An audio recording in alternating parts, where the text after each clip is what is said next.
안녕하십니까. 도시문화 아카데미 로컬 큐리에이터 최강훈입니다. 오늘은 청량리 경동시장에 12월 16일에 오픈한 경동시장 1960 스타벅스를 소개해 드리려고 가져왔습니다. 사실 뭐 스타벅스가 오픈했다는 것도 중요하지만 이 공간 자체가 도시재생 사업, 청년몰 사업, 전통시장 활성화 사업, 그다음에 지역의 뭐 활성화의 사업에 연계되는 청년 마을 만들기 사업, 로컬 크리에이터 사업에도 굉장히 중요한 인사이트를 주는 프로젝트라서 제가 가져왔고요. 굉장히 또 핫플이기도 해서 여러분들께 소개 겸 함께 가져왔습니다. 일단 경동시장을 좀 소개를 해드릴게요. 경동시장은 본래 약재를 판매하는 시장으로 굉장히 유명한 시장이에요. 그 위치는 딱 여기입니다. 그 제기동역과 청량리역 서울시립대 입구역 중간쯤에 위치했다라고 보시면 될 것 같고요. 보시다시피 오래전부터 있었던 시장이에요. 그리고 여기도 마찬가지로 원도심화가 굉장히 심해져서 도시재생 사업을 진행을 하고 있는 지역이죠. 여기 보시면 청량리 도시재생 현장 지원센터가 있죠. 청량리는 사실 예전 80년대생들께는 아마 대학교를 다니시는 분들이라면 MT를 우리가 보통 강촌이나 대성리를 간다라고 하면 여기에서 이제 다 모여서 기차를 타고 이동을 했던 공간이죠. 근데 지금은 이제 교통이 이제 전철로 이어지면서 지금 현재 아마 20대 분들은 뭐 MT를 가지도 많지 않긴 케이스겠지만 MT를 강촌으로 간다? 그리고 강촌을 잘 모르는 경우도 굉장히 많죠. 이제 그런 어떤 기점이 됐던 서울의 끝점이었던 공간이었는데 여러 가지 교통들이 발전하고 그 다음에 다양한 좋은 공간들이 활성화되면서 원도심화된 지역이라고 보시면 될 것 같아요. 그래서 이렇게 안에 이제 사진부터 입구부터 제가 보여드리면요, 시장 안쪽에 이렇게 모습이 되어 있습니다. 보시다시피 여기는 이제 스타벅스고 위에는 금성사인데 금성사가 이제 예전 LG죠. LG가 이제 팝업 스토어를 운영을 하고 있습니다. 요 모습 보면 어디서 많이 본 것 같지 않습니까? 그렇죠. 청년몰이죠. 이렇게 비슷한 구조를 가지고 있는 지역들 보면 뭐 원주의 미로 시장이라던가 아니면 그 우리 유명한 그 청년몰의 시작점이었던 전주 한옥마을 근처에 있는 전주 청년몰, 뭐 이런 보통 2층 사람들이 잘 가지 않았던 공간에 청년분들이 창업을 해서 그 콘텐츠를 심고 거기에 사람들을 오게 해서 활성화시키겠다는 게 뭐 소상공인진흥공단에서 진행했던 청년몰 사업이죠. 뭐 크게는 중소벤처기업부에서 진행했던 사업인데, 그래서 간단하게 설명을 잠깐 드리면 그 청년몰 사업은 크게 이제 정확하게 분리하면 두 가지입니다. 청년 상인 지원 사업과 청년몰 사업이 있고요. 청년몰 사업은 이제 20명, 그러니까 20 업체가 함께 몰 형태로 진행이 되고 20억이 지원되고요. 청년 상인 지원 사업은 그렇게 20명 이하, 네, 15팀 이하 정도가 함께 하는데 한 15억 정도가 지원됩니다. 뭐 그 규모에 따라 좀 다르긴 하는데요.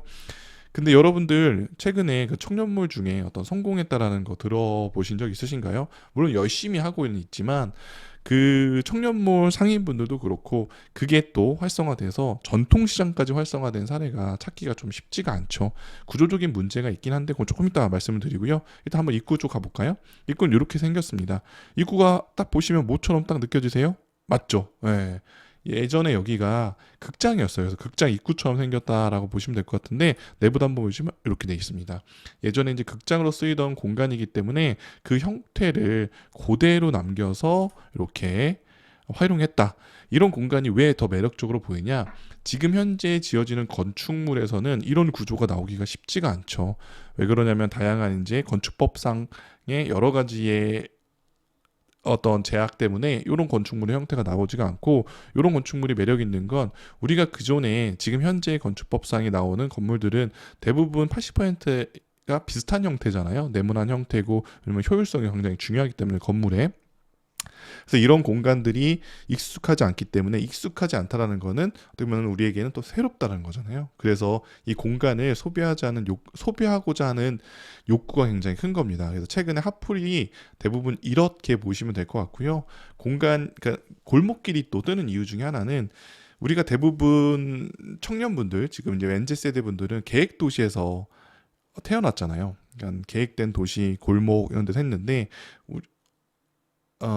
이렇게 지금 현재 골목길, 걸을 수 있는 차가 못 들어가는 골목길들은 예전에는 이제 계획된 게 아니잖아요. 그렇기 때문에 지금 건축에서는 절대 나올 수 없는 구조, 그 다음에 길들이어서 더 매력적으로 느끼고 그런 스팟들이 20대들에게는 굉장히 소비할 만한 매력적인 공간처럼 느끼는 거고, 그리고 또 기업들에서도 그런 니즈에 맞춰서 이런 공간을 재활용, 재활용하는 재생사업 같은 사업들을 한다라고 보시면 될 것 같습니다.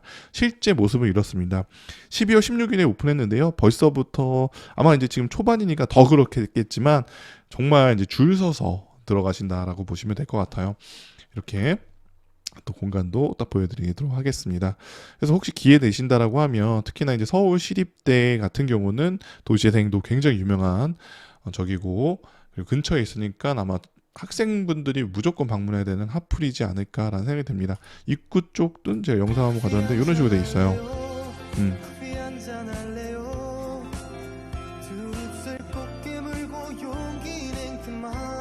이런 식으로 저렇게 이제 경험을 하고 이렇게 입구가 있습니다. 저렇게 입구가 있어요. 떠나볼까요? 이런 식으로 되어 있고요. 이번 스타벅스 커뮤니티 5호점이에요. 이번 프로젝트가. 그래서 스타벅스에서는 이렇게 지역의 유휴 공간들을 이런 스타벅스의 커뮤니티 공간으로 지정하고 그 공간을 재생하는 사례를 만들어 나가고 있다라고 보시면 될 것 같습니다. 그래서 내용들을 좀 보면요. 여기 이제 모든 품목당 300원을 적립시키고 그 적립된 비용을 가지고 또 지역 전통시장 활성화를 위해서 활용된다라고 보시면 될 것 같습니다. 아무래도 우리가 전통시장 활성화 사업을 하기 위해서는 활성화 사업단이라던가 여러 가지 공모 사업을 전통시장에서 따오려고 노력하거든요. 상위 내에서. 근데 이제 그렇게 돈 예산을 받아서 이렇게 진행되는 프로그램들이 대부분 많은 참여가 없는 경우도 많고, 그 다음에 일회성인 어떤 경품 잔치 같은 게 많고, 그리고 이제 그 행사 자체가 그런 프로젝트나 지원 사업 자체가 뭔가 지역의 지속적인 사람들의 이런 발길을 만드는 데는 한계가 있는 게 좀 사실이거든요. 그래서 이런 모델들을 좀 이제 우리가 진짜 심도 깊게 연구하고 배울 건 배우고 깨달을 건 깨닫고 우리가 반성할 건 반성해야 되지 않을까 좀 생각이 듭니다. 또 이제 플러스적으로 여기 이제 경동시장 상인 자녀들을 바리스타로 채용을 할 예정에 있다라고 보시면 될 것 같아요. 예전에 청년몰 사업 같은 경우는 어떻게 보면은 청년 사업자를 만드는 사업이었다면, 이 사업은 지역의 공간에 앵커 시설을 만들고 그 앵커 시설을 통해서 사람들이 또 오게도 하고 그 옴에 따라서 자연스럽게 다른 소비와 연결될 수 있도록 하는 거죠. 그러니까 어떻게 보면 이게 단순한 커피숍이 아니라 파리로 치면은 에페타 같은 역할을 지역 전통시장 안에서 해준다라고 보시면 될 것 같아요. 또 그와 연결돼서 일자리도 창출하는 거죠. 그러니까 사업자를 창출하는 게 아니라 일자리를 창출해서 그 지역에서 안정적인 지속적인 어떤 삶의 구조를 만들 수 있게 만드는 프로젝트라고 보시면 될 것 같아요. 그렇다고 제가 무조건 대기업이 들어와서 그 공간을 무조건 다 활성화해야 된다? 그거는 또 아닙니다. 왜냐면 저는 또 걱정이 되는 게, 이 프로젝트가 성공적인 모델이 되면서 유명해지면 대부분 또 이런 식의 사업만 고집을 하고 우리 어떤 계획 단계에서 활성화 계획이라던가 사업 계획에서 이런 내용만 들어갈 것 같아서 조금은 걱정스럽고 한데요. 저는 만약에 이런 비슷한 형태가 진행이 된다라고 하면 그 지역에 기업들이 있을 거예요. 뭐 향토 기업이라던가 그 외에도 좀 콘텐츠가 아주 좋은 지역의 기업들이 있거든요. 뭐 예를 들어 볼게요. 뭐 태안 같은 경우는 화력발전소가 있잖아요. 화력발전소가 있는 도시들이 몇 개 있는 것처럼, 그럼 여기에서 연계된 뭐 재생에너지라던가 그와 관련된 여러 가지 콘텐츠 교육들을 연계해서 공간에 소비하겠죠.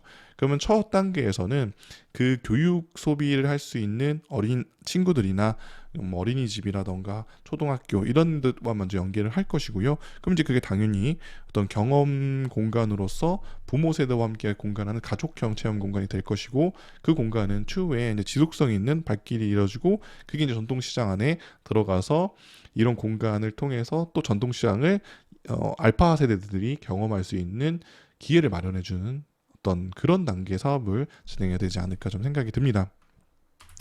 좀 이렇게 좀 또 볼까요? 이렇게 좀 보면 사진 좀 많이 가져왔죠. 이렇게 금성 전파사, 옛날에 전파사라고 했단 말이죠. 지금을 치면은 뭐 하이마트 약간 이런 느낌이겠다. 그렇죠? 이렇게 요즘은 이렇게 그 기업의 상품들을 경험할 수 있는 공간들을 많이 제공하려고 합니다. 그래서 직접 경험하고 이 경험을 통해서 이 상품, 브랜드에 대해서 긍정적인 인식을 갖게 되고 추후에 소비하기. 그럼 이게 지금 당장 구매하는 사람들도 있겠지만 어린 나이 때부터 이걸 계속 경험하고 이 브랜드가 노출시키게 노력을 하는 거죠. 그래서 뭐 해외 유명 차들도 보면 어린이 자동차도 만들고 하는 게 어렸을 때부터 그런 경험을 통해서 이 브랜드를 인식하게 만드는 작업을 한다라고 보시면 될 것 같아요. 그래서 우리들도 이제 어떤 공간이나 도시재생 사업을 하던 로컬 크리에이터 사업을 하던 브랜드가 굉장히 중요하고 브랜딩이 굉장히 중요하고요. 그걸 통해서 브랜드화 되는 게 굉장히 중요한 작업이라는 말씀을 드립니다. 경동시장은 원래 이런 모습이었다라고 보시면 돼요. 그래서 이런 모습이었는데 앞으로 제가 봤을 때는 이 배경들도 굉장히 많이 올라올 거라고 예상이 되어집니다.